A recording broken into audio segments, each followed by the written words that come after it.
ಸ್ನೇಹಿತರೆ, ಸಪ್ತಪದಿ ಧಾರಾವಾಹಿಯ ಇಂದಿನ ಸಂಚಿಕೆಯಲ್ಲಿ ನೋಡುವುದಾದರೆ ಅನಾಮಿಕಾ ಹೇಳ್ತಿರೋ ವಿಚಾರನ ಕಲ್ಯಾಣ್ಗೆ ಕೇಳಿಸ್ಕೊಳಕ್ಕಾಗ್ತಿರೋದಿಲ್ಲ.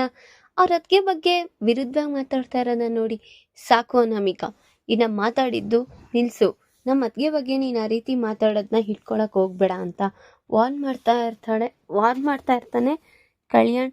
ಆಗ ಹೌದೌದು, ನಿಮ್ಮ ಅತ್ತಿಗೆ ಅಂದರೆ ನಿನಗಂತೂ ಅದೇನು ಮಾಯ ಮೋಡಿ ಮಾಡಿದಾರೋ ಗೊತ್ತಿಲ್ಲ, ಬಟ್ ನೋಡಿ ಯಾವಾಗ ನೋಡಿದ್ರು ಅತ್ಗೆ ಅತ್ಗೆ ಅತ್ಗೆ ಅಂತ ಜಪ ಮಾಡ್ಕೊಂಡೇ ಇದ್ಬಿಡು ಆಯ್ತಾ ಅಂತ ಬೈತಾ ಇರ್ತಾಳೆ. ಅನಾಮಿಕನು ಸಹ ಏನೋ ಮಾಡ್ಕೊ ಹೋಗು ಅಂತ ಹೇಳಿ ಕಲ್ಯಾಣ್ ಅಲ್ಲಿಂದ ಹೊರಟಿರ್ತಾನೆ. ಇನ್ನು ಈ ಕಡೆ ಆಂಟಿ, ನಾನೇನೇನೋ ಯೋಚನೆ ಅನ್ಕೊಂಡಿದ್ದೆ, ಹೇಗೋ ಮನೆಯವರೆಲ್ಲ ಒಪ್ಪಿಗೆ ಕೊಟ್ರೆ ಇನ್ನು ರಾಜ್ ರೂಮ್ ಒಳಗೆ ಹೋಗ್ಬೋದಿತ್ತು ಅಂತ ಆಸೆ ಹುಟ್ಟಿತು ಅಂತ ಹೇಳ್ತಾ ಇರ್ತಾಳೆ. ನೀನೇನು ಅಷ್ಟೊಂದು ಆತ್ರ ಬಿಡ್ಬೇಡ, ಅಲ್ಲ ಆ ಕಾವ್ಯನೇ 6 ತಿಂಗಳು ಬೇಕಾಯ್ತು ಅವನ್ ರೂಮ್ ಒಳಗೆ ಹೋಗಕ್ಕೆ, ನೀನು ನೆನ್ನೆ ಮೊನ್ನೆ ಬಂದಿರೋಳು ಸಡನ್ ಆಗಿ ಅವ್ರ ರೂಮಿಗೆ ಹೋಗ್ತೀನಿ ಅಂದ್ರೆ ಯಾರು ಒಪ್ಕೊಳ್ತಾರೆ ಅಂತ ಹೇಳ್ತಾ ಇರ್ತಾರೆ. ಅದಕ್ಕೂ ಒಂದು ಟೈಮ್ ಬರುತ್ತೆ, ಇನ್ನೇನು ಮದ್ವೆವರೆಗೂ ಇನ್ನ ತಂದ್ಕೊಂಡ್ಬಿಟ್ಟಿದ್ಯಾ, ಇನ್ನ ನಾಳೆನೇ ನಾಡಿದ್ದು ಮುಹೂರ್ತ ಇಟ್ರೆ ಅವಾಗ ನೀನು ರಾಜ್ನ ಮದ್ವೆ ಆಗ್ಬೋದಲ್ಲ, ಆಗ ನಿಂದೇ ಅಧಿಕಾರ, ಆಗ ನೀನೇ ರೂಮಲ್ಲಿ ಇರ್ಬೋದಲ್ಲ ಅವನ ಜೊತೆ ಅಂತ ಹೇಳ್ತಾ ಇರ್ತಾರೆ. ಹೌದು ಆಂಟಿ, ಎಲ್ಲ ನಿಮ್ಮ ದಯೆಯಿಂದಾನೆ, ಎಲ್ಲ ನಿಮ್ಮ ಕಡೆಯಿಂದಾನೆ ನಾನು ಇಷ್ಟು ಪ್ಲಾನ್ ಮಾಡಿ ಸಕ್ಸಸ್ ಆಗಿರೋದು ಅಂತ ಹೇಳ್ತಾ ಇದ್ದಂಗೆ, ಹೌದೌದು ಭಾರಿ ಪ್ಲಾನ್ ಮಾಡಿದ್ದೀರಾ, ಏನು ಇಬ್ರು ಒಂದು ಗೂಡ್ ಪಕ್ಷಿ ತರ ಸೇರ್ಕೊಂಡು ಅವ್ರನ್ನ ಹೆಂಗ್ ಹಾಳು ಮಾಡೋದು ಇವ್ರನ್ನ ಹೆಂಗ್ ಹಾಳು ಮಾಡೋದು ಅಂತ ಚೆನ್ನಾಗಿ ನೋಡ್ಕೋತೀರಾ.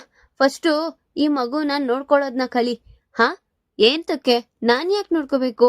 ಹಾ, ಏಂತಕ್ಕಂದ್ರೆ ನೀನ್ ಈ ಮನೆಗ್ ಬಂದಿರೋದು ಈ ಹುಡ್ಗನ್ ಅಮ್ಮನ ಸ್ಥಾನದಾಗಿ, ಬೇರೆ ಏನೋ ಅಲ್ಲ, ಗೊತ್ತಾಯ್ತಾ, ನೆನ್ಪರ್ರಿರ್ಲಿ ಅಂತ ಹೇಳ್ತಾ ಇರ್ತಾಳೆ ಕಾವ್ಯ. ಇಲ್ಲ ಇಲ್ಲ, ನಾನ್ ನೋಡ್ಕೊಳಲ್ಲ, ನೀನೇ ನೋಡ್ಕೊ.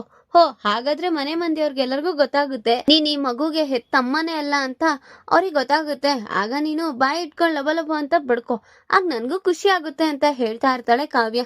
ಆಗ ಸರಿ ಬಿಡು, ನಾನೇ ನೋಡ್ಕೋತೀನಿ ಅಂತ ಕಾವ್ಯನ್ ಕೈಯಲ್ಲಿ ಇದ್ದಿದ್ ಮಗುನ ಈಸ್ಕೊಳ್ತಾ ಇರ್ತಾಳೆ ಮಾಯ. ಆಗ ನೀನು ಎಷ್ಟೇ ನಾಟಕ ಮಾಡಕ್ ಹೋದ್ರುನು ಆ ಮಗುಗೆ ತಾಯಿ ನೀನ್ ಯಾವತ್ತೂ ಆಗಕ್ ಹೋಗಲ್ಲ, ಯಾವತ್ತೂ ನಿನ್ನ ಆ ಮಗು ತಾಯಿ ಅಂತಾನು ಅನ್ಕೊಳ್ಳೋದೇ ಇಲ್ಲ ಅಂತ ನೀನ್ ಎಷ್ಟ್ ನಾಟಕ ಮಾಡ್ತೀಯೋ ಮಾಡ್ಕೊ ಅಂತ ಹೇಳಿ ಕಾವ್ಯ ಇನ್ನ ಮಗುನ ಅವಳ ಕೈ ಕೊಟ್ಟಿ ಹೊರಟಿರ್ತಾಳೆ. ಇನ್ ಬೆಳಗ್ಗೆ ಆಗುತ್ತೆ, ಮನೆ ಮಂದಿಯವರೆಲ್ಲರೂ ನಿಲ್ಸಿರ್ತಾರೆ, ಒಂದ್ ಕಡೆ ಪುರೋಹಿತರು ಸಹ ಬಂದಿರ್ತಾರೆ.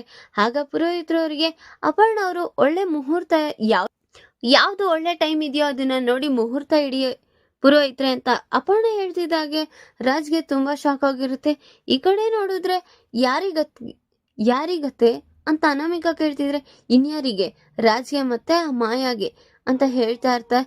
ಹೌದಾ, ಇವಾಗ ನೀನ್ ಬಾಯಿ ಮುಚ್ಕೊಂಡಿದ್ರೆ ಸರಿ ಅಂತ ಅನಾಮಿಕಾಗೇನೆ ಧನಲಕ್ಷ್ಮಿ ಹೇಳ್ತಾ ಇರ್ತಾಳೆ. ಇನ್ ಈ ಕಡೆ ನೋಡಿದ್ರೆ ಅತ್ಗೆ ಏನತ್ಗೆ 10 ಜನಕ್ಕೆ ಗೊತ್ತಾಗೋ ರೀತಿ ಮದ್ವೆ ಮಾಡ್ಸೋಣ ಅನ್ಕೊಂಡಿದ್ಯಾ ಏನು ಅಂತ ಪ್ರಕಾಶ್ ಅವ್ರು ಕೇಳ್ತಾ ಇದ್ರೆ, 10 ಜನನೂ ಇಲ್ಲ ಏನೂ ಇಲ್ಲ, ಬರೀ ನಮ್ ಮನೆಯವರು ಅಷ್ಟೇ, ಗೊತ್ತಾಯ್ತಾ?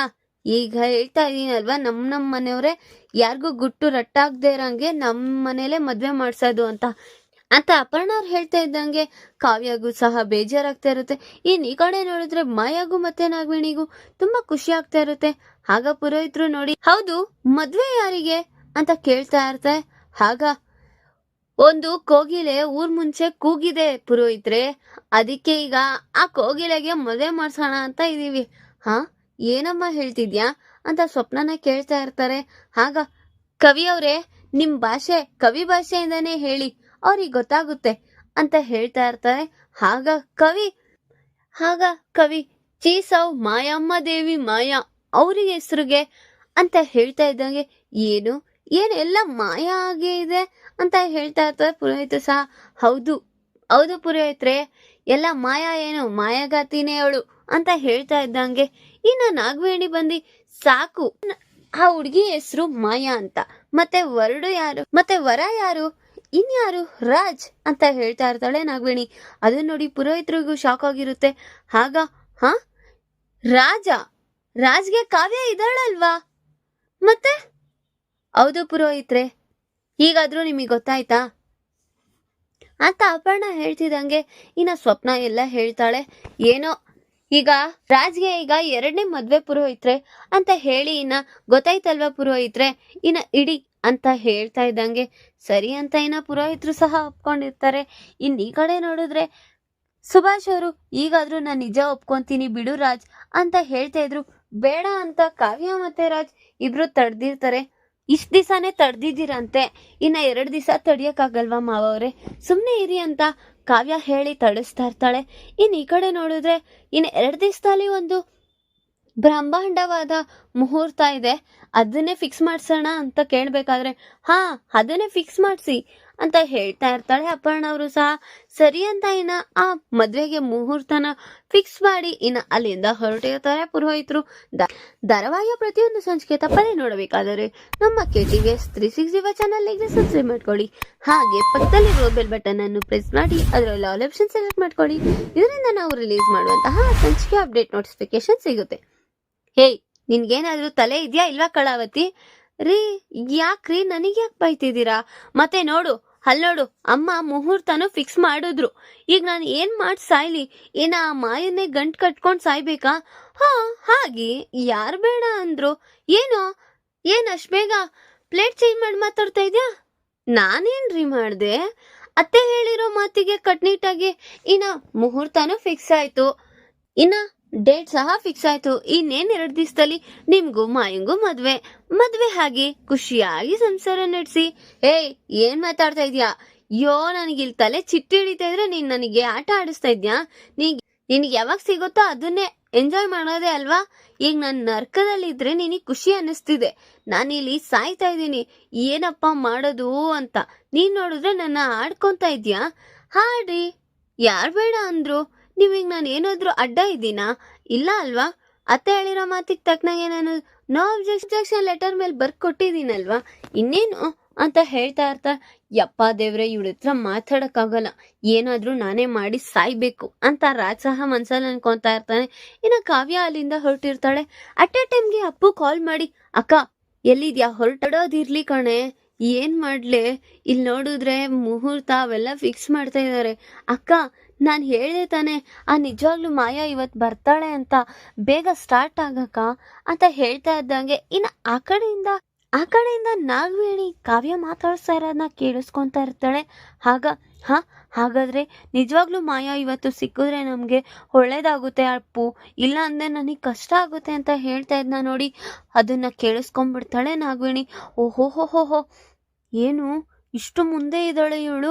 ಏನೋ ನನಗೆ ಗೊತ್ತಿಲ್ಲ, ನಾನು 1 ಹೆಜ್ಜೆ ಮುಂದೆ ಇದ್ದೀನಿ ಅಂತ ಇವಳು 2 ಹೆಜ್ಜೆ ಮುಂದೆ ಇಡ್ತೀನಿ ಅಂತ ಹೇಳಿದ್ರು, ಅದಕ್ಕೋಸ್ಕರನಾ? ಏನಾದ್ರೂ ಮಾಡಿ ಆ ಮಾಯಾ ಬರ್ದರಂಗ್ ಮಾಡ್ಬೇಕು. ಬಂದ್ರೆ ಇವಳನ್ನ ಕಳಿಸ್ಬಿಟ್ಟು ರಾಜ್ಯನ ಆಳ್ಬೋದಲ್ಲ ಅಂತ ಇವಳ ಆಸೆ. ಅಷ್ಟಕ್ಕೂ ಬಿಡೋದು ಯಾರು? ಏನ್ ಮಾಡ್ಬೇಕು ನನಗೆ ಗೊತ್ತಿದೆ ಅಂತ ಅನ್ಕೊಳ್ತಾ ಇರ್ತಾಳೆ ಮನ್ಸಲ್ಲಿ. ಈ ಕಡೆ ನೋಡಿದ್ರೆ ಕಾವ್ಯ, ಸರಿ ಕಣೆ ಅಪ್ಪು, ಹೊರಡ್ತಾ ಇದ್ದೀನಿ. ನಿನ್ಗೆ ಇತ್ತೀಚೆಗೆ ನಿನ್ಗೆ BP ಜಾಸ್ತಿ ಆಗ್ತಿದ್ಯಾ ಏನು? ಆ ರೀತಿ ಕಿಡ್ಸ್ಕೊಂತಾ ಇದೆಯಾ ಅಂತ ಹೇಳ್ತಾ ಇದ್ದಂಗೆ ಫಸ್ಟ್ ಬಾಕ ಅಂತ ಹೇಳ್ತಾ ಇರ್ತಾಳೆ. ಅಪ್ಪು ಸರಿ ಸ್ಟಾರ್ಟ್ ಆಗ್ತಾ ಇದ್ದೀನಿ ಅಂತ ಹೇಳಿ ಕಾವ್ಯನೂ ಅಲ್ಲಿಂದ ಹೊರಡ್ತಾ ಇರ್ತಾಳೆ. ನೋಡಿದ್ರೆ ಹಿಂದೆ ಮುಂದೆ ಪದೇ ನೋಡ್ಕೊಳ್ತಾನೆ ಹೋಗ್ತಾ ಇರ್ತಾಳೆ. ಆಗ ನೀನೊಂದು ಮಿಸ್ ಮಾಡಿಬಿಟ್ಟೆ ಕಾವ್ಯ. ಏನು ಅಂದರೆ ನನಗೆ ಯಾರಿಗೆ ಗೊತ್ತಾಗಬಾರ್ದೋ ಅವರಿಗೆ ಗೊತ್ತಾಗೋ ರೀತಿ ನೀನು ಮಾತಾಡಿನ ನೋಡಿಲ್ಲ ಅನ್ಸುತ್ತೆ ಅಂತ ಅನ್ಕೊಳ್ತಾ ಹೋಗು ನನಗೇನು ಮಾಡಬೇಕೋ ಗೊತ್ತಿದೆ ಅಂತ ಅವಳು ಸಹ ಹಿಂಬಾಲಿಸ್ಕೊಂಡು ಹೊರಟಿರ್ತಾಳೆ. ಈ ಕಡೆ ನೋಡಿದ್ರೆ ಮಾಯಾ ಆ ಮಗುನ ಇಟ್ಕೊಂಡು ಆಟ ಆಡ್ಸೋಕ್ಕಾಗ್ತಿ, ಆ ಮಗು ಅಳ್ತಾ ಇರುತ್ತೆ ಜೋರಾಗಿ. ಇವಳಿಗೆ ಆಟ ಆಡ್ಸೋಕ್ಕೂ ಬರ್ತಾ ಇರೋದಿಲ್ಲ, ಏನೂ ಇಲ್ಲ.